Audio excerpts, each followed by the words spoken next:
For her wedding, I gave my sister the deed to a $320,000 paid-off condo. She raised it, guffawed, declaring, bad zone. What if the biggest act of love you ever gave wasn't enough? What if it was thrown back in your face, publicly shamed, turning every sacrifice you'd ever made into a cruel joke?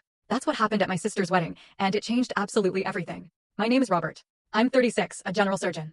And yes, I'm the oldest kid, the emergency contact for everyone, the guy who answers the phone even when I'm scrubbed in.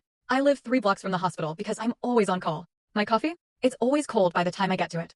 I've paid more family bills than I can even remember, always telling myself it was love, not some kind of weakness. Then there's my sister, Naomi. She's 28. Beautiful, loud, magnetic. The kind of person who orders a latte, takes one sip, and sends it back with a smile so dazzling the barista actually apologizes for existing. My parents? They call her sensitive. What they really mean is the rules just don't apply to her. Her wedding was a Saturday in June. 180 guests, a string quartet, a donut wall. I arrived late, of course, because a cholecystectomy went sideways and a patient needed me in PACU. Still, I made it in time for photos. My tie was crooked, and there was chlorhexidine on my sleeve. The photographer told me to relax my shoulders. I tried.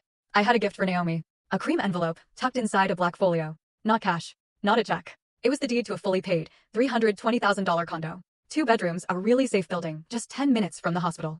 I'd closed on it 2 weeks earlier. I didn't wrap it because, honestly, I didn't think a house needed a bow. At the reception, the DJ cut the music. The MC, with a big smile, announced, "We'll start with a special gift from the bride's brother." My heart thumped, but I felt a quiet pride as I stood up.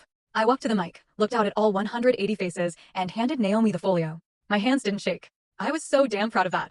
She slid the deed out, her eyes scanning the address. Before the hush in the room had even settled, she tilted the paper toward the chandelier, a high, mocking laugh bubbling up from her throat. Then she said, right into the mic, "Wrong area. I'm not living in that cheap part of town." And people, they laughed with her. Like she'd just told the funniest joke. My mother pressed her lips together, trying to hide a smile. My father just stared into his glass. Evan, the groom, looked down at his shoes. I felt this inferno of heat climb my neck, stopping right behind my eyes. Someone whispered, awkward. Naomi lifted the deed higher, holding it between 2 fingers like it was a napkin with a stain. "Rob," she said, louder now. "Was this supposed to be sweet?" I swallowed.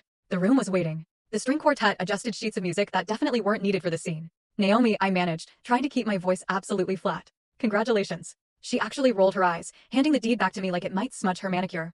"Next time," she sneered, "ask." The DJ coughed into his elbow. The MC mumbled, "So speeches?" And the room just moved on. Because rooms always do. I sat down. My chair scraped too loud on the polished floor, but I smiled. Not because it was funny, but because a switch inside me, one I didn't even know existed, had just clicked into place. Full story on the channel. Link below. Click now and watch what happened next.